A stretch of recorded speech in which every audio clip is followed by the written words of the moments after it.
Drivers here in the Miami Valley can expect some major upgrades in the coming years if the city of Dayton receives the funding they've applied for. Lydia Bice spoke with the city engineer today. And so, Lydia, I know you've been working on this all day now. So what are the roads that will be prepared? So it's West 3rd Street, Patterson Boulevard, Stewart, Washington North, and South Main Streets that are all going to have some major road changes and upgrades if the city of Dayton receives federal funding from the RAISE grant program, which stands for Rebuilding American Infrastructure with Sustainability and Equity. Now, if you're a driver here in Dayton and the news of more construction makes you angry, don't worry just yet. This project is set for 2027 or 2029. And when it's complete, our roadways are expected to be much safer with lighting upgrades, especially when it comes to pedestrian walkways, speed tables, speed bumps, plus more. Now, Lydia, I know you also spoke with a local business owner whose restaurant is located on West 3rd Street. So are they at all concerned about that construction? That's right. So I spoke with Greene, who owns Soka Food Inc. at the West Social Tap and Table, who says the safety enhancements are much needed in that stretch of West 3rd, and he's not too worried about the needed construction getting in the way of business. If people are hungry and they know where to come to get the food, they're going to find a place to park. Now head over to Fox 45 at 6:30 where you'll hear more from the Dayton City engineer about these plans. Back to you. For the first time tonight, we are seeing that police body and even cruiser camera video showing the moments officers engaged with the man suspected of firing a gun at a Madison County Amazon facility. Kate Seifert sat down with a use of force expert and walks us through that video. He's right here, right? Toyota? Yep. We're getting new perspective of the moments Columbus police officers tracked down a suspect who fired shots inside an Amazon facility. This is where the officers put themselves in harm's way immediately to place themselves between the predator and the community to make it safe. Within seconds, we see the officers get out of their cruisers. They're making a rapid assessment. Is he going to pull out a cell phone and point it at him? Is he going to point his finger at him? Is he just going to run? Or does he actually have a firearm? The officer, whose body camera we're watching, is shot. Hey, I'm hit. Here's a photo of his bulletproof vest, which police say saved his life. But as Meter explains, we see him continue to position himself between the community and the suspect. That's the warrior spirit. That's absolutely when he was struck. He doesn't know how bad he struck. He doesn't know if he's bleeding. The officer hit is home from the hospital recovering. The suspect was killed. Reporting in Columbus, I'm Kate Seifert. The man accused of dismembering his own father's body, claiming his innocence. 52-year-old Edgar Kiter Jr. pleaded not guilty to charges of abuse of a corpse and tampering with evidence. Now, Kiter was arrested after police say a garbage bag was found in Trotwood with human legs inside. Those legs were found to belong to Kiter's father, Edgar Kiter Sr. The rest of the remains were found in a Trotwood storage unit. Kiter, though, remains in the Montgomery County Jail on $500,000 bond. Also tonight, we now know the name of the man shot and killed in a Kettering home on Friday. The Montgomery County coroner identified him as 67-year-old Leo August. The cause is still yet undetermined. August's son, however, this man here, Justin, has been charged with murder and felonious assault in connection to his death. He remains in the Montgomery County Jail on a $1 million bond. The families of 4 murder victims are feeling some justice this afternoon. A 3-judge panel sentencing Gurpreet Singh to death for killing them. David Winter was in the courtroom today. The 3 judges yesterday heard arguments for and against the death penalty. They heard from Singh's parents and his uncle pleading for his life. And then they deliberated for an hour.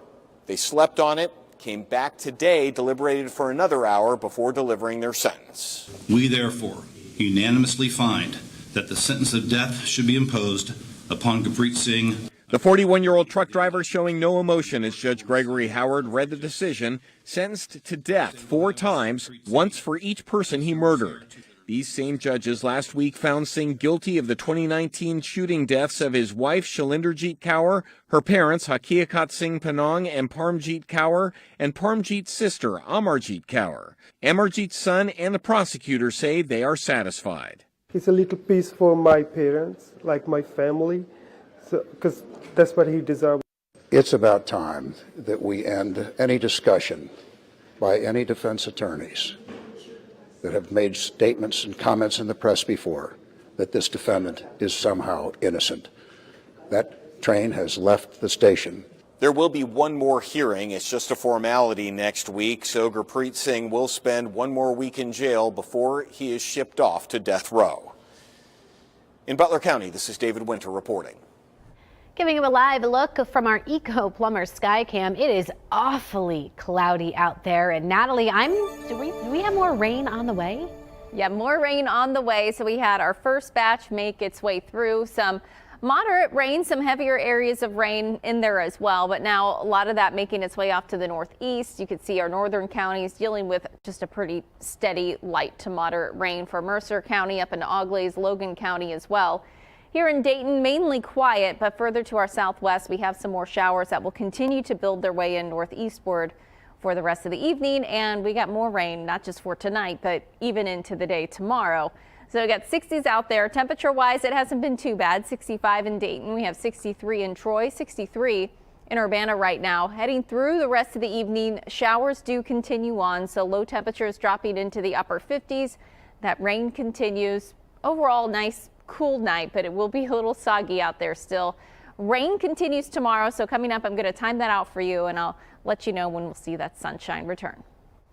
Let's give you a live look right now at the Huber Heights City Hall, where tonight the final nearly 700-page report from Buc-ee's on a new proposed location will be taken a look at. Now, that report contains solutions to traffic concerns from ODOT and an estimated construction time. It's also the final step before the Planning Commission takes an official vote on if the location is suitable for the new Buc-ee's. We do have crews inside that meeting right now. We'll bring you the very latest from tonight's meeting tonight on Fox 45. At 10 and on ABC 22 at 11. Riverfront Park had its grand opening last Friday, and the city of Miamisburg has already begun revamping another city park, Sycamore Trails. Construction on the revamped park began last month, and this afternoon, Eli Burgett got the chance to look at the new progress the city has been making so far. Sycamore Trail Park is one of the oldest parks in the Miamisburg area, and after about 30 years of developing the concept, the city has finally begun construction on a new and updated park design. So this project has been on the books for a long time. It was the early 90s when we were building the pool, relocating the pool. A master plan for this park got created, and it just kind of sat for a long time. Last month, after about 30 years of designing and planning, the revamped Sycamore Trails Park project finally kicked off. The redesigned park will have newly constructed fitness areas, an updated playground, and several other features for people of all ages to enjoy. Utilizing state grants, community foundation fundraising, and capital improvement funds from the city, the project's budget currently sits at about $10.2 million. Coming off the grand opening of Riverfront Park, the city of Miamisburg has certainly remained busy with the reconstruction of Sycamore Trails. The Parks and Rec Department of Miamisburg is targeting a completion date of the revamped park sometime in the summer of 2025. Back to you.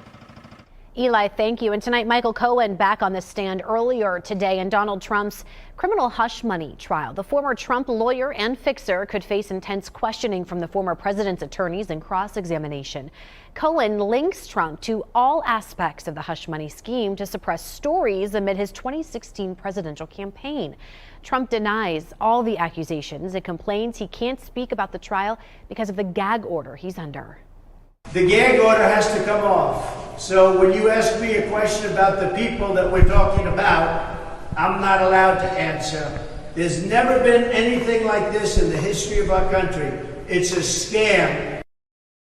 Under the gag order, Trump is not allowed to talk about the judge's family, jurors, or the witnesses. Now, he has violated it multiple times, has been fined, and even threatened with jail time. And in another New York courtroom tonight, jury selection resumed for Senator Bob Menendez's federal corruption trial. This after 0 jurors were seated just yesterday. Jurors will be tasked with figuring out whether evidence shows the New Jersey Democrat was a part of a bribery scheme to help foreign governments interfere with criminal cases and make himself richer. Menendez pleads not guilty. Secretary of State Antony Blinken making an unannounced trip to Ukraine to reinforce the U.S.'s commitment. He flew into Kyiv to meet with President Volodymyr Zelensky and other top military personnel for a battlefield update. Blinken acknowledged a lag in aid, but promised more is on the way, noting the $60 billion package approved by Congress. He says President Biden sent ammo, armored vehicles, and missiles a minute after that bill was approved, and more is on the way. You are not alone. The United States has been by your side from day one. We are with you today, and we will stay by your side until Ukraine's security, its sovereignty, its ability to choose its own path is guaranteed. Now, Blinken commended the progress Ukrainians have made over the last 2 years of war. It has been more than 800 days since Russia invaded the nation. Well, the teen accused of planning a mass shooting at a Cincinnati area school in court today. Arguments heard on if that teen is competent to stand trial.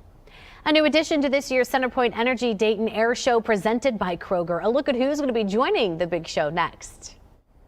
Plus, I'm tracking this rain. How much longer you'll need that umbrella for? That's coming up. You're watching Dayton 24/7 now.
Weather Window, presented by the National Weather Desk.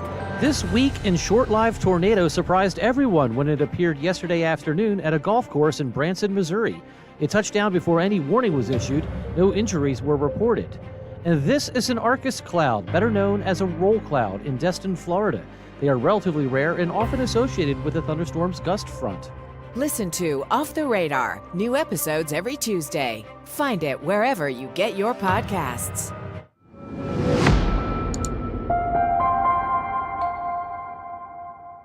The Cincinnati area teen accused of plotting a mass shooting at his high school is found competent to stand trial. Now, he was back in court today. Chelsea Sick was there and shares what happened in the courtroom. That Marymount teen remains in the Hamilton County Juvenile Detention Center after his defense team once again asked the judge to release him. He's been here since he was arrested and charged with conspiracy to commit aggravated murder in early February. This morning, the defense team asked the judge to release him on electronic monitoring. They say his dad would supervise the teen 24/7 and he wouldn't have access to the internet. Earlier this month, the prosecutor's office said the man they once called a co-conspirator in the case would not be charged with a crime. The man had allegedly been texting the teen about the plot. The defense used this as another reason the teen should be released. Assistant prosecutors say there's still a risk to the public. We now know through public releases from the prosecutor's office that the 36-year-old from Colorado will not be charged, particularly due to not wanting to follow through and an inability to follow through with any alleged plot. So there's no worry about this individual coming to here or influencing further. I want them dead, they deserved it. So that intent, that desire to harm these individuals still exists, even though he is where he is. If he were to be released, there is reason for the state to believe that he would act out this plan. Anybody can join in on this. He's the one that has a plan. He's the one that has a list. The judge did find the teen competent to stand trial. Hamilton County Prosecutor Melissa Powers says she wants this teen tried as an adult. That was not discussed in court this morning. He's expected back in court for a pretrial hearing on June 11th. Reporting in Mount Auburn, I'm Chelsea Sick. Back to you. The weather today, really kind of cloudy out there, a lot of rain. I mean, is that going to clear out anytime soon for us? Unfortunately, not really anytime soon. Eventually it will, but we got some more rain tonight. We got some more rain tomorrow. Thursday's looking pretty nice for us, but for now we got the rain, we got some showers. So these making their way through right now had a heavier band of rain pushing in, and now we'll continue with some scattered light showers through the evening. And then overnight, as we get this area of low pressure to make its way in, we could start to see some heavier pockets of rain. Can't rule out some ponding out on the roads or maybe some localized flooding in some of the places that have seen some higher totals, but that really hasn't been a concern thus far. Here's a look at what we're tracking through the evening. Again, some heavier areas of rain possible even into the start of the day tomorrow. Notice most of this for our southern counties tomorrow as this continues to head its way off to the east. We'll see clearing by the second half of the day. And then by Thursday, we wake up quiet in the 50s. Nice afternoon, mid-upper 70s Thursday afternoon. But there you see on Friday, more rain making its way back into the picture. So showers return pretty quickly by the end of the week. So I'll talk about that. And I'll take a look at our 7-day coming up. Oh my goodness, they're so cute. I think that's our youngest group we've had so far. So Team Tornado back at it again. Meteorologist Tim Boyd was out at Milton Union Elementary for this afternoon for our latest presentation. Every year, our weather team goes to elementary schools across the Miami Valley to teach kids about severe weather safety. The kids have an absolute ball learning about differences between a watch and a warning, as well as the best place to take shelter in their homes. Our next stop is Russia Elementary. And we're learning more about this year's lineup and displays for the CenterPoint Energy Dayton Air Show presented by Kroger. Now, this is the 50th anniversary of the show here in the birthplace of aviation. This year, the T-34 Association is going to be joining the event.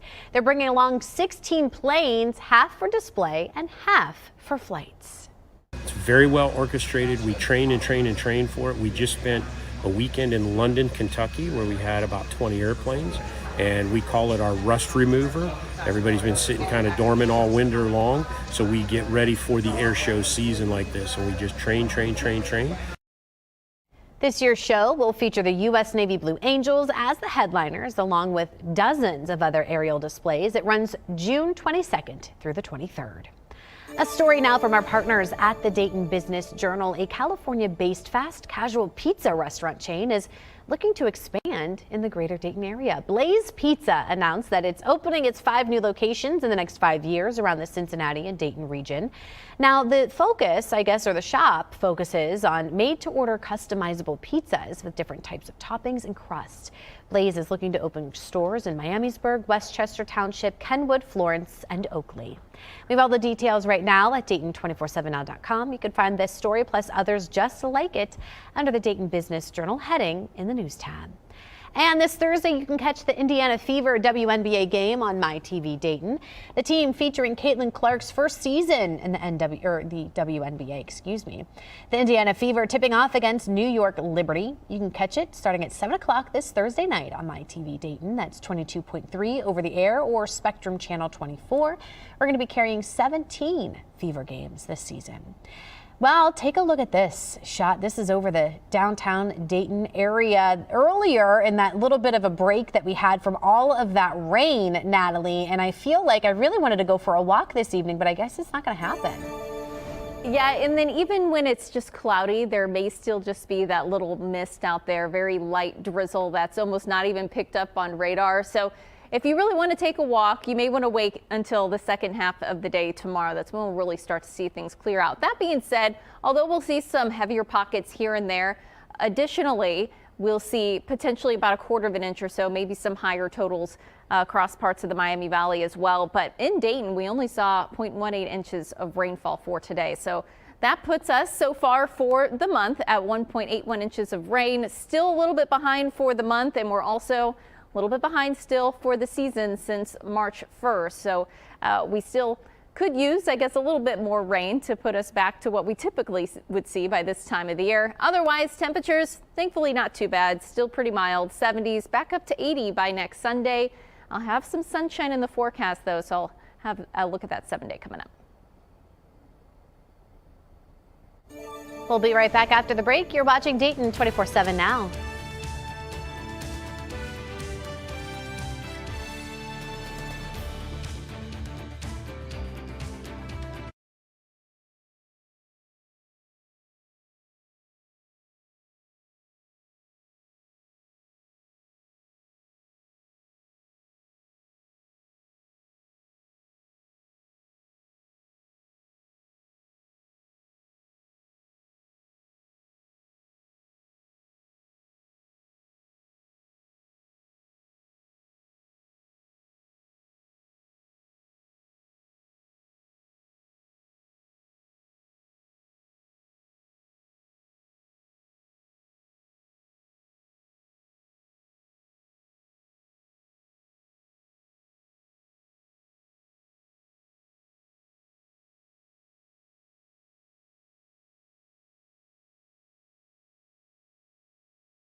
The Dayton 24/7 Now News app, brought to you by the Jeff Schmidt Auto Group. Fun is blossoming here in the Miami Valley this weekend. Nathan Edwards has 3 events you can enjoy. If you're looking for some fun to do this weekend, there's plenty of options right now. Starting on Friday in Springfield for Pizza Fest, it's at Mother Stewart's Brewing Company from 5 to 9 as part of the Champion City food truck rallies. Go out and grab a bite to eat. Then on Saturday, you can go out and enjoy Pride Rocks down at the Levitt Pavilion in downtown Dayton. You can help support the LGBTQ+ community and enjoy some food from a local food truck and some arts and crafts as well. Then Sunday, the Merchant Market returns. This is going to be pretty amazing. You can head out from 12 to 8 p.m. at St. Leonard's, and you can head out to shop local and have a great time and just get out and enjoy the Centerville community. Plenty to do here in the Miami Valley. Back to you guys. Well, rain is in the forecast, so tomorrow not necessarily the best day to do any yard work. The ground's going to be pretty soggy. Thursday's looking pretty good. Friday, rain makes its way back in. I will say Saturday, although the second half of the day, you may be able to get out there. I probably should change that to actually fair, because we will have a chance for some showers in the forecast, especially earlier on into the day on Saturday. Either way, Wednesday, Friday looking like the soggiest days over these next several days in our forecast, with our extended forecast showing those temperatures that stay pretty warm at least. Normal high is 74, normal low is 54. So we'll be hovering around that number, and in fact above it by next week, with our high temperatures climbing back up into the 80s, which is back up